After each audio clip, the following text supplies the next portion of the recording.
बिस्मिल्लाहिर्रहमानिर्रहीम। Functional English unit 1 code number 221 level matric. Topic है talking about shopping. Explanation by professor Shahla Yusuf, Allama Iqbal open university. आज हम इसमें करेंगे पार्ट 2। इससे पहले हम पार्ट 1 में 1 to 6 तक एक्सरसाइज 1 to 5 तक एक्सरसाइजेस कर चुके हैं। अब हम शुरू करेंगे एक्सरसाइज नंबर 6।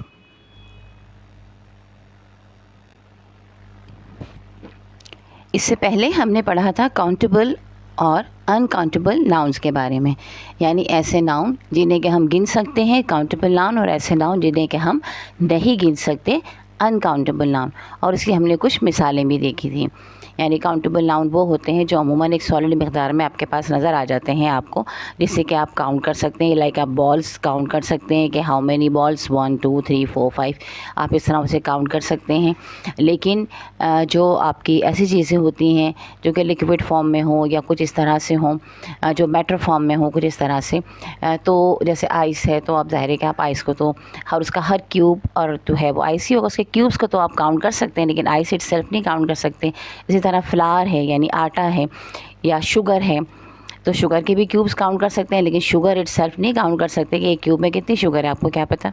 ठीक है, तो ये है कि हर उसका जो ज़र्रा है वो शुगर है, लिहाजा वो अनकाउंटेबल है। तो ऐसी चीज़ें जो कि काउंटेबल होती हैं और अनकाउंटेबल होती हैं, तो अंग्रेज़ी में फिर हम उन्हें किस तरह से इस्तेमाल करते हैं। तो यहाँ पर आ जाइए एक्सरसाइज नंबर 6 पर। Here is a list of nouns, separate countable nouns and uncountable nouns, and write each in their respective columns. यहाँ उन्होंने आपको लिस्ट दे दी है काउंटेबल और अनकाउंटेबल नाउन की मिक्स करके, और आपका काम ये है कि आपने इन्हें अलग अलग करके लिखना है। काउंटेबल नाउन्स को काउंटेबल नाउन्स के खाने में लिखना है और अनकाउंटेबल को अनकाउंटेबल के खाने में लिखना है। जो वर्ड्स उन्होंने दिए हुए हैं वो मैं आपको पढ़ देती हूँ। Pudding, flour, mangoes, potatoes, biscuits, tea, onions, hair, juice, clothes, pins, plants, salt, beef, butter, petrol, plates, creams. ठीक है, अब देखते हैं कि इनमें से कौन कौन से जो हैं वो काउंटेबल नाउन हैं। तो काउंटेबल नाउन की एक छोटी सी मिसाल भी, आसानी भी मैं आपको बता दूं कि काउंटेबल नाउन जो होते हैं उनका प्लूरल बन सकता है और अनकाउंटेबल नाउन का प्लूरल नहीं बनता है। ठीक है, तो आपके पास आ गया mangoes, potatoes, onions, clothes, pins, plants and plates. ठीक है, ये सब के सब काउंटेबल हैं। आप प्लेट्स गिन सकते हैं, प्लांट्स दरख्तों को गिन सकते हैं, पिन्स को गिन सकते हैं, जो आपके पास ड्रेसेस कपड़े हैं सिले हुए उनको आप गिन सकते हैं, प्याज को आप गिन सकते हैं, आलू आप गिन सकते हैं, आम आप गिन सकते हैं। इन सब की गिनती की जा सकती है। अब आ जाइए अनकाउंटेबल पर। तो पुडिंग है, ज़ाहिर है जो पुडिंग आप खाते हैं आप उसे नहीं गिन सकते। पुडिंग की प्लेट्स आप गिन सकते हैं कि पुडिंग की कितनी प्लेटें कितने कप्स मौजूद हैं, लेकिन पुडिंग इटसेल्फ आप नहीं गिन सकते। इसी तरह फ्लावर यानी आटा, इसे भी आप नहीं गिन सकते। टी है, हेयर है। अच्छा, जूसेस को हमने यहाँ इसलिए रखा है कि अभी मैंने आपसे कहा था कि इसके प्लूरल नहीं होता है, लेकिन ये जूसेस का बेसिकली प्लूरल है वैरायटी ऑफ जूसेस। ठीक है, लाइक मैंगो जूस है और आपके पास स्ट्रॉबेरी जूस है, या इस तरह के जो ऑरेंज जूस है, तो वो डिफरेंट टाइप्स ऑफ जूस हैं, तो उसके जूसेस होगा, लेकिन जूस इटसेल्फ जो है वो काउंटेबल नहीं है। ठीक है, सॉल्ट है, बटर है, पेट्रोल है, क्रीम है, बीफ है, ये तमाम चीज़ें जो हैं वो अनकाउंटेबल हैं। तो लिहाजा हमने इनको अनकाउंटेबल के जो कॉलम है उसमें हमने यहाँ पर लिख दिया है। अच्छा, अब आ जाइए आप इसके बाद। Let us once again repeat some of the expressions from the first dialogue that was between Asma and Bisma. आप हमारी पिछली वाली वीडियो देखिएगा तो वहाँ पे आपको अस्मा और बिस्मा के दरमियान जो डायलॉग्स हैं वो आपको वहाँ पर मिल जाएंगे। अच्छा, अब ये कहते हैं कि वहाँ पर जो कुछ डायलॉग्स हैं, like are there any carrots and cucumber for the salad. एक सवाल पूछा गया था कि क्या सैलड बनाने के लिए हमारे पास जो हैं वो गाजरें और खीरा मौजूद है। तो जवाब था a few but we don't need many. थोड़े हैं लेकिन हमें बहुत सारे नहीं चाहिए हैं। फिर एक सवाल था how much milk is there for the kheer, खीर के लिए कितना दूध है? Only a little, we need at least a little more, थोड़ा सा है, हमें थोड़ा और चाहिए होगा। फिर सवाल था is there anything else we need, क्या कुछ और भी हमें चाहिए है? तो इन सवालों के सवालात को और सवालों के जवाबात को अगर आप गौर से सुने तो आपको जवाबात यहीं पे भी बहुत सारे मिल जाएंगे। बहरहाल अभी आगे चलते हैं, फिर इसकी डिटेल देखते हैं। Let us now understand where we can use some, any, many, lot of, lots, lots of and a few. यानी अब देखिए कि हम कहाँ पर इस्तेमाल करते हैं सम को, एनी को, मैनी को, लॉट ऑफ को, लॉट्स ऑफ को और अ फ्यू को। We use all these words in sentence which have a countable noun. ये तमाम वर्ड्स या फ्रेजेस हम इस्तेमाल करते हैं उन जुमलों में जिनमें कि काउंटेबल नाउन इस्तेमाल होता है। अच्छा, मैं आपको एक बात और बता दूं कि ये तमाम के तमाम जो है ये क्वांटिफायर्स कहलाते हैं, यानी जो कि मिक़दार को बताते हैं, क्वांटिटी को बताते हैं, तो ये क्वांटिफायर्स कहलाते हैं। इंशाअल्लाह ताला जल्द ही मैं क्वांटिफायर्स पर एक अलग से वीडियो बनाऊंगी और वो अपलोड कर दूंगी। उसमें देखिएगा तो आपको ज़्यादा डिटेल में चीज़ें समझ में आ जाएंगी इंशाअल्लाह ताला। यहाँ पर भी कोशिश करूँगी कि आपकी समझ में आ जाए, लेकिन वहाँ आपको वाज़ेह तौर पर, क्योंकि टॉपिक ही क्वांटिफायर्स का होगा, तो आपको ज़्यादा अच्छे से समझ में आ जाएंगी और ये चीज़ें समझ में अच्छी तरह आनी चाहिए, क्योंकि हम इनका इस्तेमाल अपनी ज़िंदगी में बहुत ज़्यादा कर रहे होते हैं। अच्छा जी, अब उन्होंने कहा we use all these words in sentences which have a countable noun. Countable noun के साथ हम इस्तेमाल करते हैं। Read the following sentences carefully, यानी इन जुमलों को अब आप गौर से पढ़िए। I have some good books, मेरे पास सम गुड बुक्स, कुछ अच्छी किताबें हैं। काउंटेबल नाउन्स में क्या है? बुक्स, बुक्स को आप काउंट कर सकते हैं। आपने इनके साथ पॉजिटिव सेंटेंस है, अफर्मेटिव सेंटेंस है, आपने कहा सम यानी है मेरे पास। सवाल है do you have any apples, क्या आपके पास कुछ सेब हैं? ठीक है, एप्पल्स अगेन आपके पास जो है वो काउंटेबल नाउन्स हैं और यहाँ पे हमारे पास सवाल, ये अंदाज है सवालिया, ठीक है, क्वेश्चन की फॉर्म में है। तो यहाँ हमने समने इस्तेमाल किया, हमने नहीं कहा do you have some apples, हमने कहा do you have any apples. ठीक है, then how many girls are in the class, how many girls, class में कितनी लड़कियाँ हैं? लड़कियाँ भी आपके पास गर्ल्स जो हैं वो भी काउंटेबल हैं। I have a few shirts, मेरे पास कुछ शर्ट्स हैं, अगेन शर्ट्स भी जो हैं वो काउंटेबल हैं। I have a lot of fresh vegetables in the fridge, vegetables भी काउंटेबल हैं, डिफरेंट वैराइटीज़ है, आप उसको गिन लीजिए। There are a lot of oranges in the fruit basket, oranges भी काउंटेबल हैं कि आपके बास्केट में, फ्रूट बास्केट में बहुत सारे ऑरेंजेस हैं। तो लिहाजा हमने क्या इससे देखा कि we use some, much, any, a little, a lot of and lots in sentence that have uncountable noun. यानी some, much, any, a little, a lot of and lots in sentences हम इस्तेमाल करेंगे कहाँ पे? जहाँ पे कि हमारे पास अनकाउंटेबल नाउन होंगे। रीड दिस सेंटेंस, अब ये नीचे टू सेंटेंस हम अब जो हम पढ़ने वाले हैं इसमें आपको ये तमाम चीज़ें मिलेंगी। There is some milk in the jug, ठीक है। अच्छा, अब एक चीज़ और देख लीजिए, आपके जहन में आएगा कि जनाब आई हैव सम बुक्स, ये भी हमने बुक्स के साथ भी हमने सम इस्तेमाल किया था और बुक्स जो है वो काउंटेबल नाउन है। और हम यहाँ पर there is some milk in the jug, यहाँ पे भी हम सम इस्तेमाल कर रहे हैं जबकि ये काउंटेबल नाउन है। तो इस चीज़ को, जैसे कि मैंने कहा कि ये बातें जो है हम बहुत अच्छे से क्लियर करेंगे आपको, जो एक अलग हमारी वीडियो होगी जिसमें कि क्वांटिफायर्स की बात होगी। लेकिन यहाँ पर मैं आपको थोड़ा सा बता दूँ कि जब पॉजिटिव कॉनोटेशन हो तो हम उसमें सम इस्तेमाल कर लेते हैं काउंटेबल नाउन्स के साथ, ठीक है। अब there is some milk in the jug, uncountable क्या है? मिल्क है कि कुछ थोड़ा मिल्क इसमें मौजूद है। I don't have any sugar in the T, लेकिन चाय में चीनी नहीं है, ठीक है, मेरे पास चाय में चीनी नहीं है, तो शुगर भी आपका अनकाउंटेबल है। How much petrol do you want, कितना पेट्रोल चाहिए आपको? तो पेट्रोल भी आपका अनकाउंटेबल है। I need a little water to make tea, मुझे थोड़ा पानी चाहिए चाय बनाने के लिए, वाटर अगेन आपके पास अनकाउंटेबल है और टी भी अनकाउंटेबल है। There is a lot of oil in the pan, oil भी अनकाउंटेबल है। लिक्विड चीज़ें अमूमन, लिक्विड जितनी चीज़ें होती हैं वो अनकाउंटेबल ही होती हैं। He has lost lots of hair during his sickness, उसके बीमारी के दौरान उसके बहुत सारे बाल, हम कहेंगे उर्दू में, झड़ गए हैं, या अब यहाँ पे जो अंग्रेज़ी में जुमला है उसके मुताबिक ये होगा कि उसके बेचारे के ख़त्म हो गए हैं, उसको नुकसान हो गया है इतने सारे बालों का। लेकिन इसका मतलब ये नहीं है, ये एक तरीक़ाकार है उनका बात करने का कि वो लॉस कहते हैं और हम कहते हैं कि बाल हमारे झड़ गए हैं, तो उसके बहुत सारे बाल जो हैं वो सर से उसके गिर गए हैं, झड़ गए हैं। तो हेयर भी जो है वो अनकाउंटेबल है। अच्छा जी, अब इसके बाद नंबर 7 है हमारे पास। अगेन मैं आपको यही बात कह रही हूँ कि अगर आपको ये अच्छी तरह से इस वक्त समझ में नहीं आता है तो परेशान होने की बिल्कुल भी ज़रूरत नहीं है। एक अलग से क्वांटिफायर्स पर वीडियो मैं आपको इंशाल्लाह ताला जल्द ही बनाकर डाल दूँगी, ठीक है। फिर आप उसे देख लीजिएगा, जैसे ही वो अपलोड होगी तो आप उसे देख लीजिएगा। अच्छा जी, आ जाइए नंबर 7 पे। ये क्वेश्चन इंपॉर्टेंट है और आपके इम्तहानात में भी आ सकता है। अगेन ये भी रिलेटेड है आपके क्वांटिफायर्स ही से। नाउ पुट सम और एनी इनटू ईच गैप। हमने कहा किसी में सम भरिए और किसी में एनी फिलअप कर दीजिए जो गैप है। लाइक नंबर 1 मिसाल दे दी उन्होंने, I have some flour in the bag. मेरे पास बैग में कुछ आटा है, ठीक है। अच्छा, इसका प्रोनाउंसिएशन याद रखिएगा, ये फ्लावर है, फ्लावर नहीं है। फ्लावर जो होता है वो फूल होता है और ये फ्लावर है, ठीक है।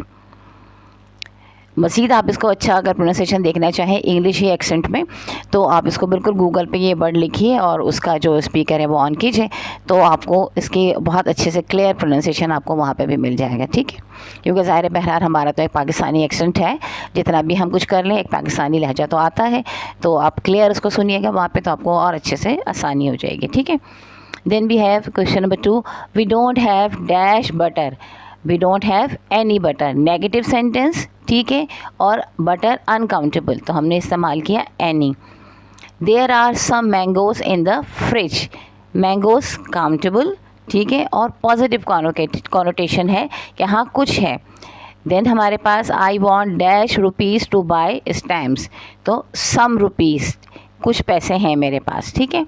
Are there any rude people in your group, question है, लिहाजा are there rude people in your group, और तो हमने इस्तेमाल किया एनी, क्वेश्चन में हम एनी इस्तेमाल करेंगे। There are dash dirty plates in the sink, there are some dirty plates in the sink.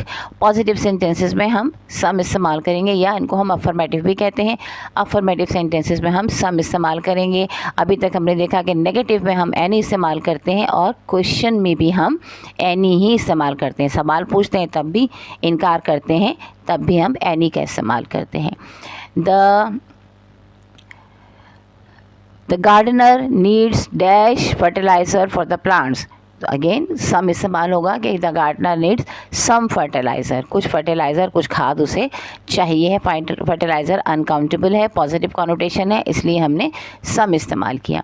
I need some new plants for the house, मुझे कुछ नए पौधे चाहिए हैं घर के लिए, ठीक है। अगेन वही बात बार बार आ रही है कि जब भी पॉजिटिव एक बात आ रही है कि कुछ हैं, कुछ चाहिए हैं, कुछ चीज़ें हैं, नहीं नेगेटिव सेंटेंस नहीं है आपके पास, आपका क्वेश्चन नहीं है, तो आप सम इस्तेमाल कर रहे हैं। अच्छा, do you have some salt, क्या आपके पास कुछ सॉल्ट है, ठीक है। अनकाउंटेबल हमने यूज़ किया सम। अब आ जाइए एक्सरसाइज नंबर 8 पर। Put much, many and a lot of into each blank. अब हमने मच इस्तेमाल करना है, मैनी इस्तेमाल करना है और अ लॉट ऑफ इस्तेमाल करना है, बहुत सारे। Have you got, number 1, have you got dash homework a lot of, यानी क्या तुम्हें बहुत सारा होमवर्क मिला है। We don't need dash money to start business, uncountable होता है मनी भी। We don't need much money, ठीक है। रुपया आप काउंट कर सकते हैं, पैसे, मनी तो नहीं काउंट कर सकते ना, पैसे तो नहीं काउंट कर सकते, पैसे बहुत होते हैं। There are many new restaurant opens in this area, ठीक है। रेस्टोरेंट्स काउंटेबल, हमने मैनी का लफ्ज़ इस्तेमाल कर दिया बहुत सारों के लिए। The office is quiet, there is not a lot of activity these days, ठीक है। एक्टिविटीज़ मीन्स शोर शराबा, थोड़ा सा काम काज जो हो रहा है तो वो बहुत सारा वहाँ नहीं हो रहा है। वॉइसेस है, नॉइज़ है, अनकाउंटेबल है। There is a lot of inflation in the country these days, inflation महंगाई अनकाउंटेबल है। अ लॉट ऑफ हमने इसमें इस्तेमाल किया बहुत ज़्यादा के लिए, की मकदार के लिए। Are there many girls in the class, क्या क्लास में बहुत सारी लड़कियाँ हैं। अच्छा, यहाँ पर इन्होंने क्वेश्चन मार्क नहीं लगाया है, लेकिन इस पर क्वेश्चन मार्क आएगा, ठीक है। We need many more tins of oil for the shop. अब देखें टिन्स काउंटेबल है, ऑयल काउंटेबल नहीं है, लिहाजा टिन काउंटेबल से, लिहाजा हमने मैंने कहा हमें बहुत सारे टिन्स जो हैं वो चाहिए हैं ऑयल के। अब आ जाइए आप एक्सरसाइज नंबर 9 पर। A group of friends go out for shopping to buy different things. They are at different shops. A group of friends, दोस्तों के एक ग्रुप जो है, एक ग्रोह जो है वो गया शॉपिंग के लिए मुख्तलिफ़ शॉप्स पर। अब वो मुख्तलिफ़ शॉप्स पर हैं। Read the list of shops given in the box and then their request given below the box. अच्छा जनाब, अब आपने एक दुकानों की जो है वो लिस्ट देखनी है और जो चीज़ें हैं उनकी वो भी नीचे जो बॉक्स में है वो चीज़ें देखनी है। Guess where these peoples are, अब आपने अंदाज़ा करना है कि ये लोग कहाँ खड़े हुए। Right the name of the shop in front of each sentence, तो हर सेंटेंस के आगे आपने उस दुकान का नाम लिखना है कि कहाँ होंगे। ये बहुत अच्छी एक्सरसाइज है आपको ये समझाने के लिए कि किस शॉप पर आपको क्या चीज़ मिलेगी। ठीक है, लाइक नंबर 1 है, can I have 12 5 rupees stamp please.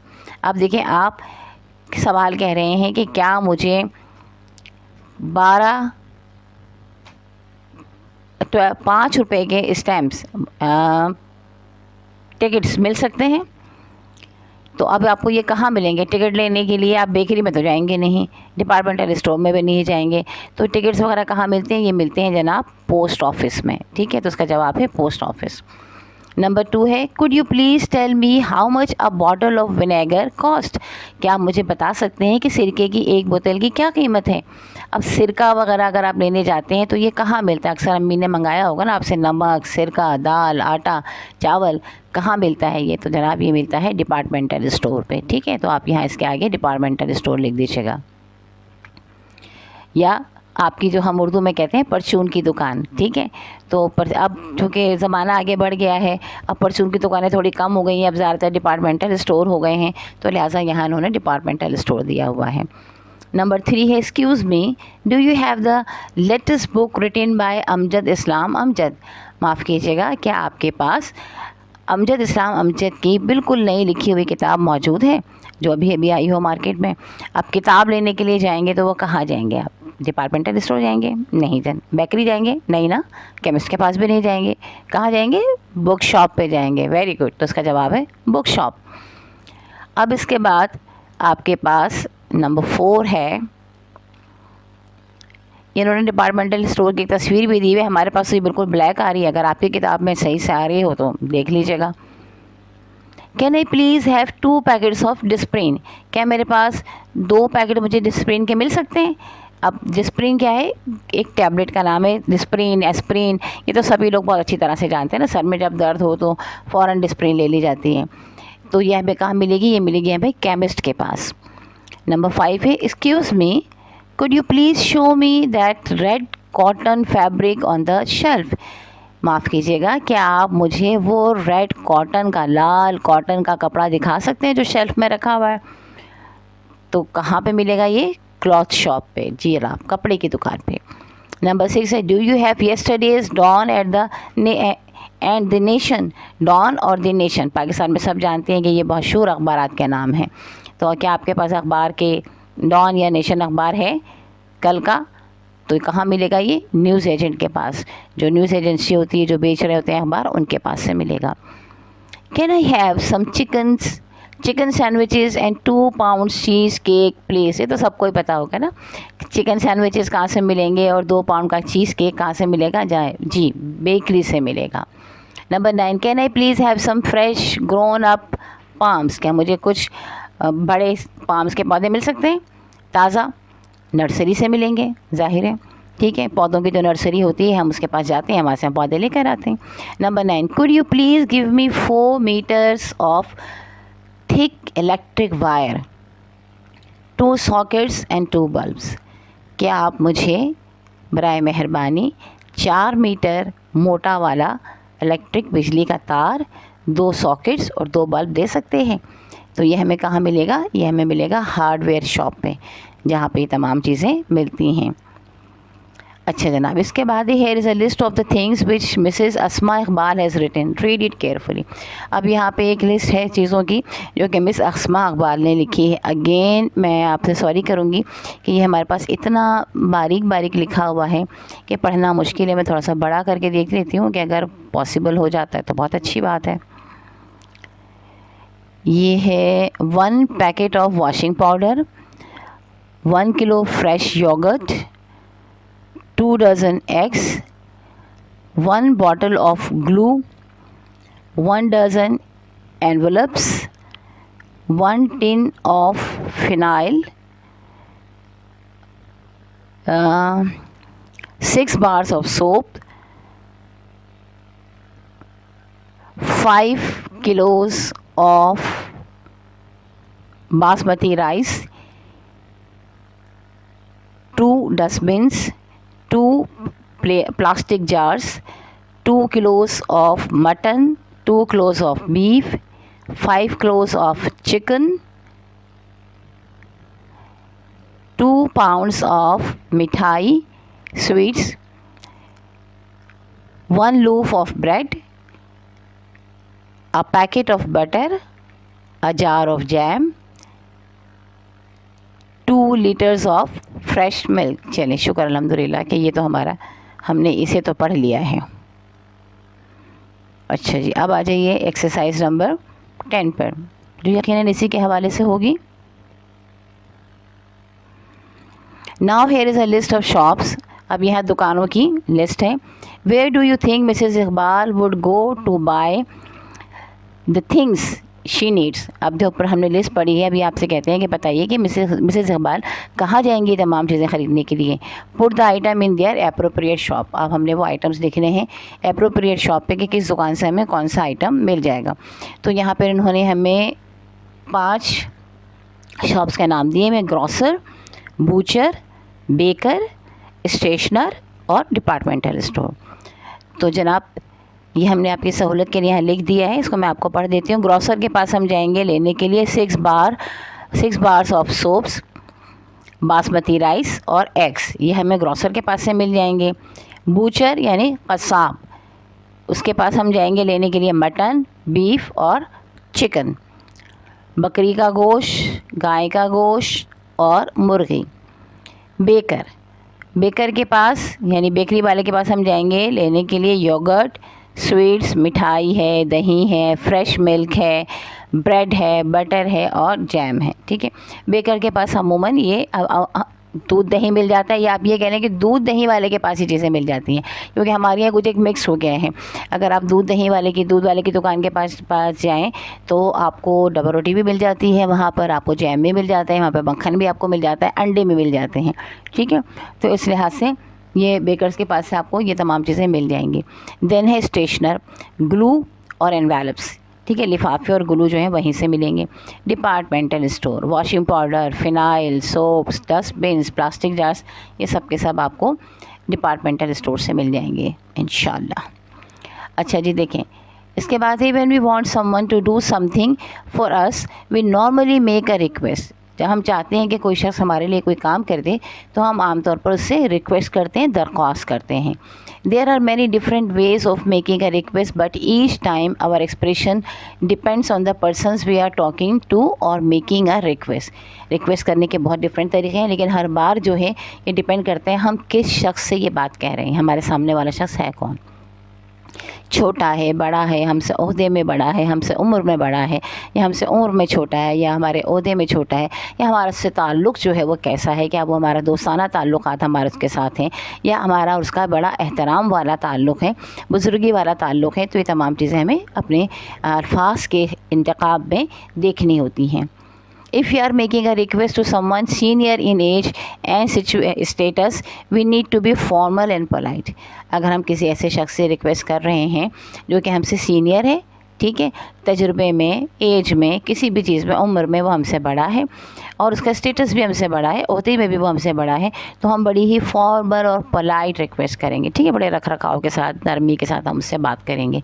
तो हम क्या कहेंगे अगर हमें रिक्वेस्ट करनी है, could you please let me use your computer for an hour, क्या आप बराए मेहरबानी मुझे अपना कंप्यूटर 1 घंटे के लिए इस्तेमाल करने के लिए देंगे। तो असल फ्रेज़ बेसिकली है could you please let me, ठीक है। बाकी का जुमला तो आप मसला नहीं है, ये आप तो अंग्रेज़ी का जुमला बना लेंगे, लेकिन असल जो फ्रेज़ आपको याद रखना है कि आप किसी उम्र में स्टेटस में बड़े शख्स के साथ जब आप दरख्वास्त करेंगे तो कहेंगे could you please let me use your computer, let me use your room, let me use your anything books, let me read your books. वो भी जो भी आप करना चाहें वो कर सकते हैं, ठीक है।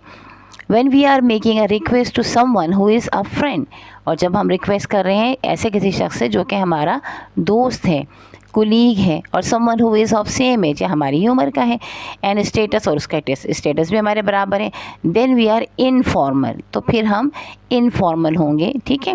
यानी हम एक पैसा रख रखाव नहीं रखेंगे जैसा कि हमने पहले रखा हुआ है इन हमारे एक्सप्रेशंस में। लाइक हम क्या कहेंगे, can I use your computer for an hour, क्या मैं आपका कंप्यूटर 1 घंटे के लिए इस्तेमाल कर सकता हूँ, ठीक। पहले हमने कहा क्या कहा था, could you please let me, क्या आप मुझे इजाज़त देंगे कि मैं आपका कंप्यूटर इस्तेमाल कर लूँ 1 घंटे के लिए। जबकि अब हम क्या कह रहे हैं, जबकि हम इनफॉर्मल हैं, क्या मैं इस्तेमाल कर सकता हूँ, ठीक है। बल्कि जब बहुत ही ज़्यादा दोस्ती होती है तो हम ये भी कह रहे थे 1 घंटे के लिए तुम्हारा कंप्यूटर इस्तेमाल कर रहा हूँ या कर रही हूँ, बस हो गई बात, ठीक है।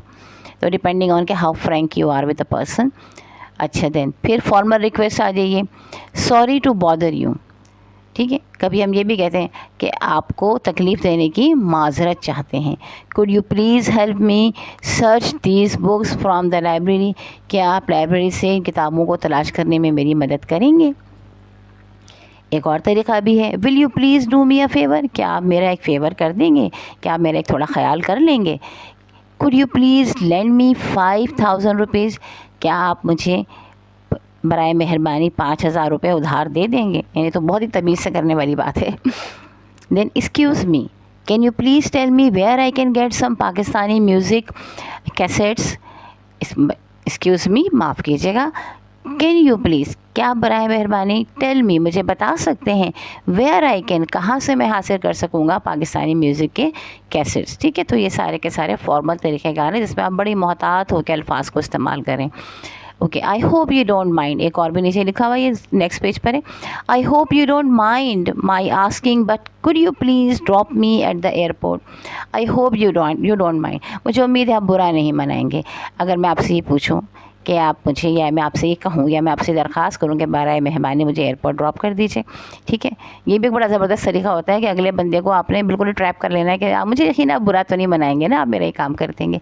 तो ऐसे जब आप कहते हैं तो फिर अगला जो है वो इनकार ज़रा नहीं करता है, आपकी बात सुन लेता है। तो ये भी एक बड़ा अच्छा फॉर्मल तरीका है। अब आ जाइए इनफॉर्मल तरीके पर, इनफॉर्मल रिक्वेस्ट पर। वो क्या है, do you mind switching off the TV, क्या आप टीवी बंद करना बुरा मनाएंगे, क्या आप बुरा मनाएंगे अगर टीवी बंद कर दिया जाए, या टीवी बंद करना आप बुरा मनाएंगे, ठीक है। यानी कोई शख्स टीवी चला रहा है घर के अंदर और आप चाहते हैं कि टीवी बंद हो जाए, तो आप उसको कहते हैं कि भाई आप बुरा तो नहीं बनाएंगे टीवी अगर बंद कर दिया जाए या आप टीवी बंद कर दें तो ये भी, वैसे हम इतनी भी तमीज़ से बात नहीं करते, लेकिन ज़रा अंग्रेज़ थोड़ी तमीज़ से कर लेते हैं कि do you mind switching off the TV. मगर जब भी हम ये कहते हैं ना do you mind doing this thing, इस तरीके से, तो इसका मतलब ये था ज़रा थोड़ी सी डांट के साथ ये बात कर रहे हैं हम, ठीक है। Are you free, can you help me in the kitchen, क्या आप फ्री हैं, क्या आप मेरी किचन में मदद कर देंगे। तो ये हम आपस में सेम स्टेटस में हम ये बात कर लेते हैं, ठीक है। I wonder if you can help me pack my bags. I wonder का अमूमन ये इस्तेमाल होता है कि मुझे हैरत है या मेरा ख़्याल है, जैसा हम उर्दू में कहते हैं मेरा ख्याल है आप मेरी मदद कर देंगे। तो लिहाजा यही है कि मेरा ख्याल है अगर आप मेरी मदद कर दें इसको, मेरे बैग्स को पैक करने में। तो ये एक तरीक़ेकार है जो कि हम अमूमन इनफॉर्मल रिक्वेस्ट में हम इस्तेमाल करते हैं। आपने याद रखना है डू यू माइंड, ठीक है। देन आर यू फ्री, पहले आपने कहना है किसी से भी कोई रिक्वेस्ट करने से पहले इनफॉर्म में आई वॉन्डर इफ़ यू, ठीक है। I wonder if, remember this thing, 3 अल्फाज हैं ये। फिर उसके बाद आगे आपने अपने जुमले को कहना है, ठीक है। जुमला पॉजिटिव कहना है क्योंकि इफ़ के बाद, इफ़ जो है बेसिकली ये आपका कंजक्शन है जो ज्वाइन कर रहा है 2 जुमलों को, तो उसके बाद वाला जुमला खुद ब खुद ही जो है वो आपका जो क्वेश्चन होता है वो फॉर्म में आ जाता है आपकी स्टेटमेंट की। यहाँ जो क्वेश्चन मार्क लगा हुआ है ये गलत है, ठीक है। अच्छा देन आजी, suppose you are in a big shopping centre and you want to know the shop that sells readymade clothes. आप एक बड़े शॉपिंग सेंटर में हैं और आप जानना चाहते हैं कि वो दुकान कहाँ पर है जिसमें कि रेडीमेड कपड़े मिलते हैं, यानी पहले से सिले सिलाए कपड़े मिलते हैं। You need to ask someone, आपको किसी से पूछना है। Naturally you do not know this person and therefore you need to be formal. अब चूँकि आप उस शख्स को नहीं जानते हैं और अजनबी है वो शख्स, तो लिहाजा आपको बड़ी तमीज़ से फॉर्मल तरीके से पूछना पड़ेगा। This is how you will ask. आप कैसे पूछेंगे वो तरीका इन्होंने बताया है। एक्सक्यूज़ मी, यानी पहले बेसिकली एक्सक्यूज़ में हम कह रहे होते हैं किसी की भी तवज्जो अपनी तरफ करने के लिए, माफ़ कीजिएगा, ठीक है। ये नहीं कि हमने कोई गलती कर दी और हम उसको कह रहे हैं माफ़ कीजिएगा, बल्कि माफ़ कीजिएगा एक्सक्यूज़ मी हम क्यों कह रहे हैं, ताकि वो हमारी तरफ मुतवज्जो हो जाए। Could you please tell me where the Metro shoe store is. क्या आप मुझे प्लीज़ बताएंगे कि मेट्रो शू स्टोर जो है वो कहाँ पर है। अच्छा, सवाल उन्होंने बनाया है ये कि शूज़ कहाँ पर हैं, और ऊपर उन्होंने जो पूछा है वो ये कि जनाब रेडीमेड कपड़ों की दुकान कहाँ पर है। तो कोई मसला नहीं है, आप मेट्रो शू स्टोर के बजाय आप यहाँ पे रेडीमेड क्लॉथ्स एस कर सकते हैं, ठीक है। Then we have exercise number 11। Suppose you are at these places and you want to know where you can buy different things. How will you make a formal request? फ़र्ज़ कीजिए कि आप इन जगहों पर हैं, आपको कुछ चीज़ें ख़रीदनी हैं। अब आप बताइए कि आप जो है वो फॉर्मल रिक्वेस्ट कैसे करेंगे। अच्छा जनाब, number 1, at Tariq road Karachi you want to know where to buy Gul Ahmed fabric. आप तारिक रोड कराची पर हैं और आप ये जानना चाहते हैं कि गुल अहमद फैब्रिक जो है वो कहाँ से ख़रीदा जा सकेगा। तो आप सवाल करेंगे, excuse me can you guide me from where I can buy Gul Ahmed fabrics. माफ़ कीजिएगा, क्या आप मुझे गाइड कर सकते हैं, मेरी रहनुमाई कर सकते हैं कि मैं कहाँ से गुल अहमद के कपड़े ख़रीदूँ। देन एट रेशम गली हैदराबाद, ठीक है, कराची से अब आप आ गए हैदराबाद रेशम गली में। You want to know the shop that sells the best glass bangles. आप वो दुकान जानना चाहते हैं जहाँ पे बेहतरीन कांच की चूड़ियाँ मिलती हैं। आपको पता है ना हैदराबाद जो है वो मशहूर है इस बात में कि वहाँ पर कांच की चूड़ियाँ बहुत अच्छी मिलती हैं। तो सवाल आपका होगा, excuse me I want to buy some glass bangles. मैं कुछ ग्लास बैंगल्स कांच की चूड़ियाँ ख़रीदना चाहता हूँ या चाहती हूँ, बल्कि चाहती हुई कर लीजिए, लड़कियों की चीज़ें हैं ये। Could you suggest me the best shop. क्या आप मुझे राय देंगे, सजेस्ट करेंगे, रहनुमाई करेंगे, बताएंगे कि बेहतरीन दुकान कौन सी है, ठीक है। एट लिबर्टी, अब लाहौर पहुंच जाइए, Liberty Lahore. You want to know the way to the famous khussa shop. आप जानना चाहते हैं कि बेहतरीन जो मशहूर खुस्सा शॉप है वो कहाँ पर है। तो आप कहेंगे, sir please tell me where the famous khussa shop है। सर प्लीज़ बता दीजिएगा मुझे कि मशहूर खुस्सा शॉप कहाँ पर है। या आप ये भी कह सकते हैं, kindly tell me the exact place where the khussa shop is. Kindly मुझे एग्जैक्ट प्लेस, बिल्कुल वाज़ेह सही जो जगह है वो बता दीजिए खुस्सा शॉप की। Then at Jinnah road Quetta, अब आप जिनाह रोड क्वेटा में हैं। You want to know where you can get beautiful Baloch embroidered dresses at a reasonable price. आप जानना चाहते हैं कि कहाँ से आपको बलोची एम्ब्रॉयडरी वाले कपड़े जो हैं वो रीज़नेबल प्राइस में, यानी बहुत महंगे नहीं हो, मुनासिब प्राइस में मिल सकते हैं। तो आप कहेंगे, सॉरी टू बॉदर यू, आपको तकलीफ़ देने की ज़हमत चाहता हूँ। Where can I buy beautiful embroidered blouse dresses. मैं कहाँ से खूबसूरत एम्ब्रॉयडरी किए हुए ब्लाउज ड्रेसेस ले सकता हूँ। नंबर 5, एट सदर पेशावर। अच्छा, मैं आपको एक अपना एक्सपीरियंस बता दूँ कि मैं भी कोयटा में ब्लाउज ड्रेस लेना चाहती थी। पूरे कोयटा में मुझे कहीं पर भी नहीं मिला मुनासिब इसमें, और जहाँ मुझे मिला तो वो मुझे मिला एयरपोर्ट की ड्यूटी फ्री शॉप पे, बहुत अच्छा सा प्यारा सा, और मैंने फिर और बहुत मुनासिब प्राइस में भी। तो मैं ये नहीं कह रही आपसे कि आप ड्यूटी फ्री शॉप से ख़रीदें, हो सकता है आपको कोयटा में कोई अच्छी दुकान मिल ही जाए तो आप वहाँ से ख़रीद सकते हैं बिल्कुल। और कोई जानने वाला होगा तो ज़रूर आपको बता देगा। हम तो मुसाफिर थे तो हमें ज़्यादा पता नहीं था, लेकिन हमें ड्यूटी फ्री शॉप पे बहुत अच्छा सा मिल गया था।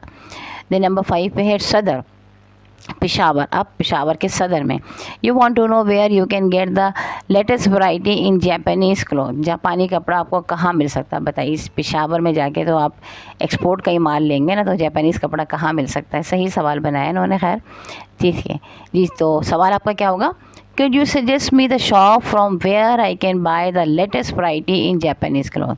क्या आप मुझे सजेस्ट करेंगे, क्या आप मुझे बताएंगे कि कहाँ से मुझे जो है लेटेस्ट वैरायटी जापानीज़ क्लॉथ की मिल जाएगी। अच्छा जनाब, ये तो थे आपके सवालात। अब है one does not have to make a request while shopping only. सिर्फ शॉपिंग करते हुए ही हम रिक्वेस्ट नहीं करते हैं। You may like to request your teacher to allow you some time to finish the assignment. आप अपने उस्ताद से भी रिक्वेस्ट करते हैं कि आपको थोड़ा मज़ीद टाइम दे दिया जाए कि आप अपना असाइनमेंट कंप्लीट कर लें। So how will you request your tutor? You may से, तो आप अपने ट्यूटर से कैसे रिक्वेस्ट करेंगे? आप कह सकते हैं sir could you please give me one more week to finish this assignment sir? क्या बराए मेहरबानी आप मुझे एक हफ़्ता और दे सकते हैं इस असाइनमेंट को कंप्लीट करने के लिए। या अगर ख़ातून है तो आप कहेंगे madam can you allow me one more week to finish this assignment? क्या आप मुझे एक हफ़्ता और दे सकती हैं इस असाइनमेंट को कंप्लीट करने के लिए? ठीक है, अब आ जाइए एक्सरसाइज नंबर 12 पर। Make the right request, you may choose to be formal or informal. अब आपने रिक्वेस्ट करनी है फॉर्मल या इनफॉर्मल। कहाँ पे आप इस जगह पे फॉर्मल रिक्वेस्ट करेंगे या इनफॉर्मल करेंगे, ये आपने सेंटेंस बनाने।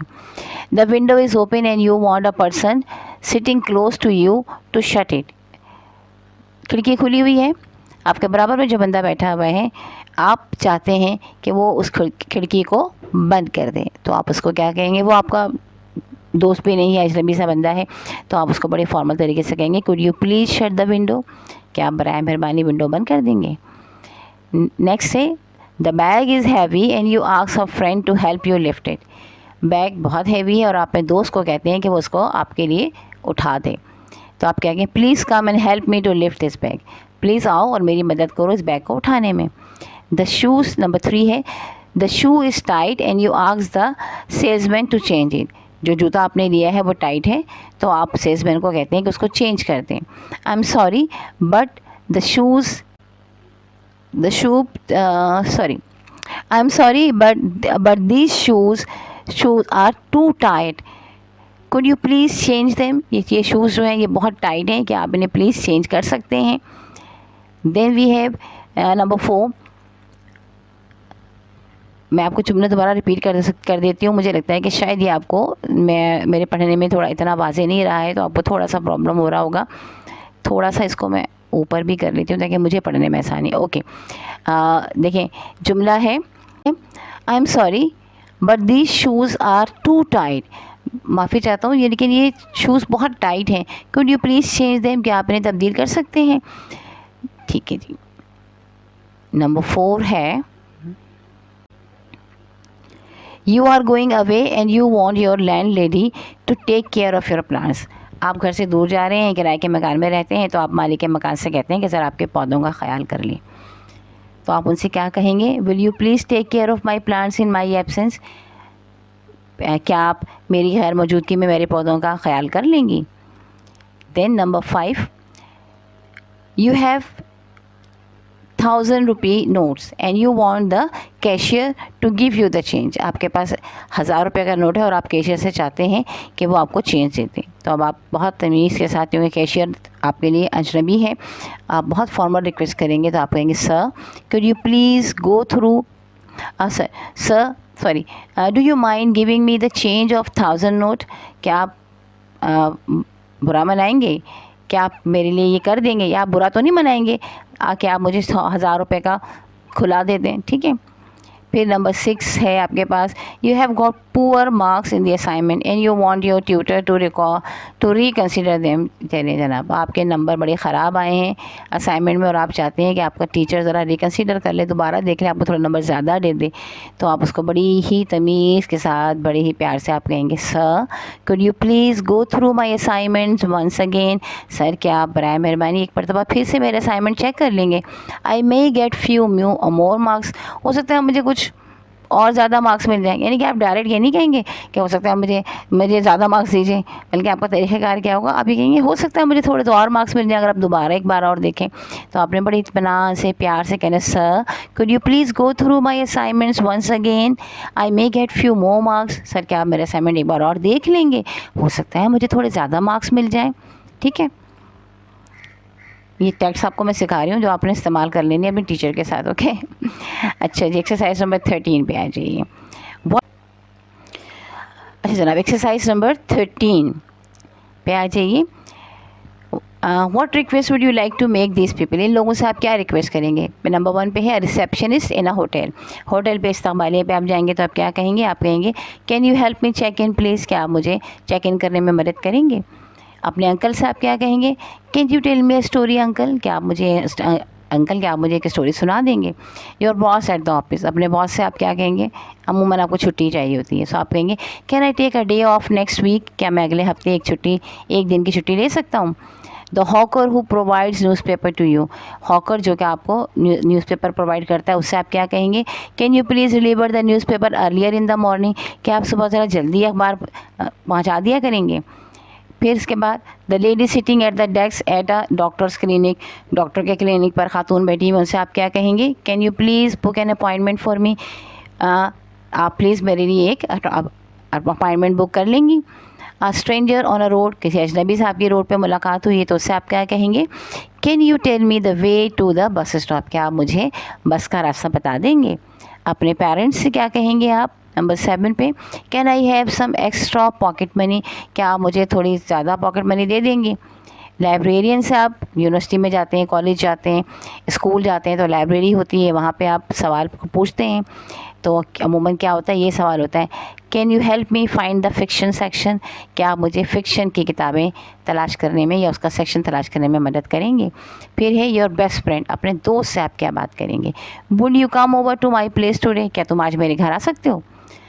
नंबर 10 योर यंगर ब्रदर, अपने छोटे भाई से कैसे कहेंगे, would U turn down the volume please, क्या तुम आवाज़ थोड़ी कम कर लोगे, यानी जो भी उसने टीवी चलाया हुआ है या रिकॉर्डर चलाया हुआ है तो आप उससे क्या कहेंगे कि क्या तुम इसकी आवाज़ जो है वो कम कर लोगे। अच्छा, ये वीडियो थोड़ी लंबी होती चली जा रही है, लेकिन मैं चाह रही हूँ कि ये एक ही वीडियो हो जाए, नंबर पार्ट 3 इसका ना आए। तो लेट मी चेक फर्स्ट कि ये मज़ीद कितनी बाकी है। पार्ट बी है रीडिंग एंड राइटिंग, इसमें आपके पास एक पैराग्राफ है, 3 पैराग्राफ्स हैं, इसको मैं पढ़ देती हूँ। In part B of this unit you are going to learn about classification, इस यूनिट के पार्ट बी में आप क्लासिफिकेशन के बारे में पढ़ेंगे। व्हाट इज़ क्लासिफिकेशन, क्लासिफिकेशन क्या होती है। It is about putting together things according to their categories, ठीक है, कैटेगरीज के मुताबिक चीज़ों को रखने को हम क्लासिफिकेशन कहते हैं, जिसको हम उर्दू में कहते हैं दर्जाबंदी। For example we can classify books, copies, pencils, sharpeners and clips in the category of stationery items. मिसाल के तौर पर हम बुक्स को, किताबों को, कॉपियों को, पेन्स, पेंसिल, शार्पनर्स वगैरह को हम स्टेशनरी के कैटेगरी में रखते हैं। We can classify peas, cabbage, spinach and carrots in the vegetable category and shampoo, soaps, toothpaste in the category of toiletries, ठीक है। इसी तरह हम जो है मटर, गोभी, पालक, कैरेट्स यानी कि गाजरें को हम सब्जियों की कैटेगरी में रख देते हैं, और हम शैम्पू, सोप्स, टूथपेस्ट वगैरह जो हैं ये हम टॉयलेटरीज़ में रख देते हैं। Suppose you want a book from a library, फ़र्ज़ कीजिए कि आपको लाइब्रेरी से कोई किताब लेनी है। The library has hundreds of the books and it is not possible for to search for the particular book you need.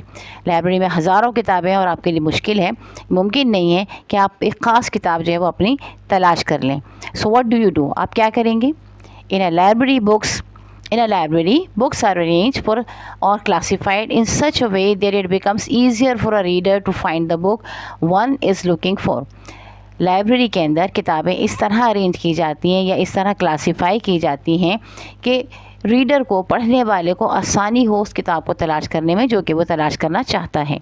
All these books are arrange in order to classified in the categories and so a reader has no problem getting the book. तमाम किताबों को arrange किया जाता है इनकी order के मुताबिक, या इनकी दर्जाबंदी के मुताबिक इनकी कैटेगरीज में, लिहाजा रीडर को जो है कोई प्रॉब्लम नहीं होती, इस किताब को हासिल करने में पढ़ने वाले को मुश्किल नहीं होती है। You have been to a general store, इसी तरह आप एक जनरल स्टोर जाते हैं, and must have notice that different items are place grouped और classified on different shelves according to their use. आपने यकीनन नोटिस किया होगा, तवज्जो दी होगी, देखा होगा कि मुख्तलिफ़ चीज़ें जो हैं वो क्लासीफाई की गई हैं, उनकी दर्जाबंदी की गई है, मुख्तलिफ़ शेल्फ्स में वो अपने ग्रुप के हिसाब से रखी हुई हैं। इफ़ यू वांट मसूर की दाल और मूंग की दाल, अगर आपको मसूर की दाल और मूंग की दाल चाहिए, you would go to the counter और shelf which display all kinds of lentils और दाल्स, तो आप उस शेल्फ में जाएंगे जहाँ पे तमाम तरह की लेंटिल्स दालें रखी हुई हैं। If you need a washing powder, some toilet soaps and a talcum powder, और अगर आपको वॉशिंग पाउडर चाहिए है, टॉयलेट सोप चाहिए हैं, टेल्कम पाउडर चाहिए है, you will go to that corner which has put together all kinds of different toiletries, तो आप उस जगह पे जाएंगे जहाँ पर के डिफरेंट टॉयलेटरीज जो हैं वो रखी हुई हैं। So we see classification all around us, लिहाजा हम हर तरफ अपने जो है वो क्लासिफिकेशन अपने चारों तरफ देखते हैं। Exercise number 14, look at this picture of a super store. एक सुपर स्टोर की पिक्चर आपकी किताब में दी गई है, इसको देखिएगा, अगर आपकी किताब में क्लियर हो तो आपको वाज़ेह नज़र आ जाएगा। हमारे पास ये पिक्चर क्लियर नहीं है। It has different shelves and there are various items of daily use, इसमें डिफरेंट शेल्फ्स हैं और मुख्तलिफ़ आइटम्स यहाँ पर दिखाए गए हैं जो कि मुख्तलिफ़ जगहों पर रखे हुए हैं। Look at the picture very carefully, बहुत गौर से तस्वीर को देखिए, and notice the items on the shelves, और शेल्फ में जो आइटम्स हैं उनको नोटिस कीजिए। Can you make a list of these items, क्या आप इन आइटम्स की एक लिस्ट बना सकते हैं। ये देखिएगा कि ये तस्वीर है, अगर ये आपके पास वाज़ेह है तो बिलाशुबा आप कर सकते हैं, और अगर वाज़ेह नहीं है तो ज़ाहिर मुश्किल है। मैं ये कोशिश करूँगी कि मुझे कोई अच्छी सी स्टोर की अगर तस्वीर मिल जाती है तो मैं वो ज़रूर यहाँ अपलोड कर दूँगी। फ़िलहाल तो आप ये देखिएगा, शॉपिंग मेला एक लगाया हुआ है इन्होंने, ठीक है, और नीचे जो है कुछ चीज़ों के नाम लिखे हुए हैं। अमेजिंग डिस्काउंट्स एट ओवर, जैसे कि अमूमन ऐसे ब्रोशर्स आपके पास आ रहे होते हैं कि जनाब बहुत ज़बरदस्ती सेल लगी हुई है और बहुत सी चीज़ें मिल रही हैं। तो बहरहाल इसको हम नीचे एक्सरसाइज में देख लेते हैं, यहाँ ज़रूर ये चीज़ें वाज़ेह हो जाएंगी। हमने number 15, where would you find which item, ये कुछ आइटम्स है, बताइए कि आप उन्हें कहाँ मिलेगी आपको। Classify the above names in this categories, अब आपने इनको क्लासीफाई करना है। कैटेगरीज इन्होंने दी हुई हैं, restaurants, cosmetics, jewellers, leather shop, shoes and fabric की, ठीक है। तो रेस्टोरेंट में आ जाएगा आपका Italian pizza, Tikka Kabab, Dehat, place for traditional food, red dragon Chinese restaurant, mister cook, hot burger and chips, ठीक है। देन कॉस्मेटिक्स में आपके पास आ जाएंगे lipsticks, deodorants and bleach cream. Jewellers में आ जाएंगे Minar, place for wedding jewellery. Then leather shop से ट्रेडिशनल अल्टीमेट लेदर गुड्स, यहाँ पर ये आ जाएगी। देन फैब्रिक है अरूशी एम्ब्रॉयडर्ड फैब्रिक और आर्ट एंड स्टाइल, ठीक है। अच्छा, शूज़ में कोई शॉप मुझे यहाँ नज़र नहीं आई है, अगर आपको नज़र आती है क्योंकि बहुत ही ब्लड और ब्लैक सब मतलब लिखा हुआ है, काफ़ी सही से ये है नहीं प्रिंट, तो अगर आपको कहीं पे नज़र आती है कोई ऐसी शॉप जो कि शूज़ जहाँ पे मिल रहे हों तो काइंडली आप इसको यहाँ पर लिख लीजिएगा शू वाले कॉलम में, ठीक है, कि यहाँ पे शूज़ मिलते हैं। देन हमारे पास है जनाब रीडिंग टेक्स्ट, इसको मैं पढ़ देती हूँ आपके लिए। I am Tooba and I am getting married on the 20th of next month, okay, मैं तूबा हूँ और मेरी शादी हो रही है 20 तारीख को अगले महीने की। I need to buy a few things, मुझे कुछ चीज़ें खरीदनी हैं।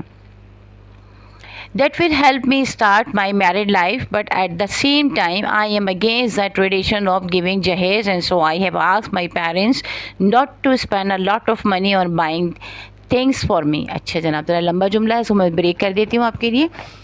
I need two by few things, मुझे कुछ चीज़ें ख़रीदनी हैं। That will help me start my married life, जो मेरी मदद करेंगी मेरी मैरिड लाइफ को शादीशुदा ज़िंदगी के शुरू में या शुरू करने में। But at the same time, मगर इसी ही वक्त में, इसके साथ ही, I am against the traditions of giving जहेज़, मैं जहेज़ देने की ट्रेडिशन के रिवायत के ख़िलाफ़ हूँ। And so I have asked my parents, लिहाजा मैंने अपने वालिदैन से कहा है, not to spend a lot of money on buying things, चीज़ें ख़रीदने पर ज़्यादा पैसे खर्च ना करें फॉर मी, मेरे लिए। I have decided two by only 5 nice and practical dresses. मैंने फ़ैसला किया है कि मैं सिर्फ 5 अच्छे और प्रैक्टिकल ड्रेसेस ख़रीदूँ। प्रैक्टिकल से मुराद यहाँ पर ये है कि ऐसे कपड़े जो कि आपके पहनने में आए, ऐसे नहीं हो कि जो आपने एक बार पहने और फिर वो आपकी अलमारी की ज़ीनत बने रहें, आप दोबारा पहन ही ना पाएँ, या आप सोचें कि नहीं इस ओकेशन पर तो नहीं पहन सकते। ऐसे ड्रेसेस जो कि आप मुख्तलिफ़ जगहों पर पहन लेते हैं, यानी आप शादी में भी पहन लें, आप सालगिरह में भी पहन लें, आप किसी मिलाद वगैरह की तकरीब में भी पहन लें, या किसी के यहाँ आपकी दावत हो आप उसमें भी पहन लें। तो इस तरह के ड्रेसेस जो है वो हम उनको यूजुअली प्रैक्टिकल ड्रेसेस कहते हैं। अच्छा जी, आगे अ couple of nice pairs of shoes, और कुछ जोड़ी जो है वो जूतों के लेने हैं। And a few items such as lipsticks, perfumes, hair dryer, shampoo etcetera, और कुछ जो है वो आइटम जैसे कि लिपस्टिक है, परफ्यूम्स है, या हेयर ड्रायर है, बालों को सुखाने की मशीन जो है, या शैम्पू वगैरह। My parents have asked me to choose 2 gold sets and 4 gold bangles and I think this will be okay.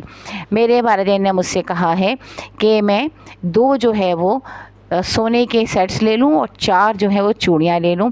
I think this will be okay, मेरा ख्याल है कि ये बिल्कुल ठीक रहेगा। अच्छा जी, मैं इस पर कोई कमेंट्स नहीं कर रही हूँ क्योंकि ये इस वक्त ये बहुत ही ख़तरनाक काम है। 2 गोल्ड्स ऑफ सेट्स का मतलब ये है कि कम से कम भी आपके 6 से 7 लाख रुपए, और बैंगल्स तो फिर आप 4 का मतलब है 12 लाख। इस वक्त जो रेट चल रहे हैं 10 मई 2025 की मैं बात आपको बता रही हूँ। ओके देन इसके आगे है I also need to buy a mattress, और मुझे एक मैट्रेस भी ख़रीदना है। अ क्विल्ट, और एक रज़ाई समझ लीजिए जो खरीदी जाती है।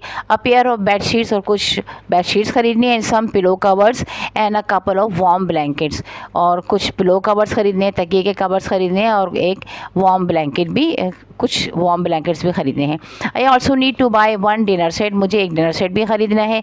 A tea set and water set, एक टी सेट ख़रीदना है और एक वाटर सेट ख़रीदना है। My mother thinks I should also buy cooking pots and pans as well, मेरी अम्मी का ख्याल है कि मुझे खाना पकाने के बर्तन वगैरह भी ख़रीद लेने चाहिए। But I don't think so as surely my in laws have this thing, लेकिन मैं नहीं चाहूँगी ये सब लेना, क्योंकि मेरा ख्याल है कि ये मेरे इन लॉज के पास, मेरे जो रिश्तेदार जो ससुराली लोग हैं, ससुराल में ये होंगी। I am not buying any furniture because my in laws have a house full of them, मैं कोई फर्नीचर नहीं ख़रीद रही क्योंकि मेरे इन लॉज, मेरे ससुराल में वो फर्नीचर काफ़ी घर भरा हुआ है फर्नीचर से। I need 1 more item and that is a small tape recorder. Okay, एक और छोटा आइटम भी मुझे चाहिए, वो है स्मॉल टेप रिकॉर्डर, एक छोटा tape recorder, because I love listening to music, क्योंकि मैं म्यूज़िक सुनना चाहती हूँ। अच्छा, ये भी पुराने ज़माने की बात है, अब अगर होता तो वही कहती कि मैं एक अच्छा मोबाइल ख़रीदना चाहती हूँ। बहरहाल, so you see I am trying to buy only selected items that I think are just perfect to start new life, ठीक है। so you see, आपने देखा I am trying to buy, मैं कोशिश कर रही हूँ ख़रीदने की only selected items, सिर्फ selected items, यानी कि चूज़ इन, जो मैंने सेलेक्ट किए हुए अलग अलग, वो इंतखाब किए हुए, that I think are just perfect to start a new life, जो कि एक नई ज़िंदगी को शुरू करने के लिए ज़रूरी हैं। अच्छा जनाब, अब ये एक्सरसाइज नंबर 16 देख लीजिए क्या है। Which shops do you think Tuba needs to go in order to buy the items she has listed. अब जो लिस्ट उसने बनाई है चीज़ों की, आपका क्या ख्याल है कि किस शॉप पे इसको जाना चाहिए। Fill in the blank with correct information. अब आपके पास आइटम्स हैं, शॉप्स हैं, 2 कॉलम्स उन्होंने दिए हुए हैं, तो हमने जल्दी से आपके लिए पढ़ देते हैं। देखें, ड्रेसेस हैं, गारमेंट शॉप जाएंगे ख़रीदने के लिए। लिपस्टिक एंड परफ्यूम्स हैं, कॉस्मेटिक शॉप पे चले जाएंगे। Dinner set, T set, water set जो हैं क्रॉकरी की शॉप पे आप चले जाएंगे। गोल्ड सेट है, आप ज्वेलर की शॉप पे चले जाएंगे। Mattress, quilt and sheet pillows वगैरह जो हैं वो आप बेडिंग स्टोर पे चले जाएंगे। और टेप रिकॉर्डर के लिए आप इलेक्ट्रॉनिक की किसी शॉप पे चले जाएंगे जहाँ इलेक्ट्रिक अप्लाइंसेस मिलती हैं। ठीक है, इसके साथ ही हमारा ये यूनिट 1 अल्हम्दुलिल्लाह कंप्लीट हो गया है। अल्लाह करे कि ये आपको अच्छी तरह से समझ में आए और आपकी अमली ज़िंदगी में भी आपके इस्तेमाल में आए। मुझे उम्मीद है कि आप मुझे ज़रूर कमेंट्स करके बताएंगे कि हमारी ये कोशिश आपके लिए कितनी फ़ायदेमंद साबित हुई। ठीक है, अल्लाह ताला आपको सेहत, सलामती, खुशियाँ अता फ़रमाए, कामयाबी अता फ़रमाए। आमीन सुम्मा आमीन।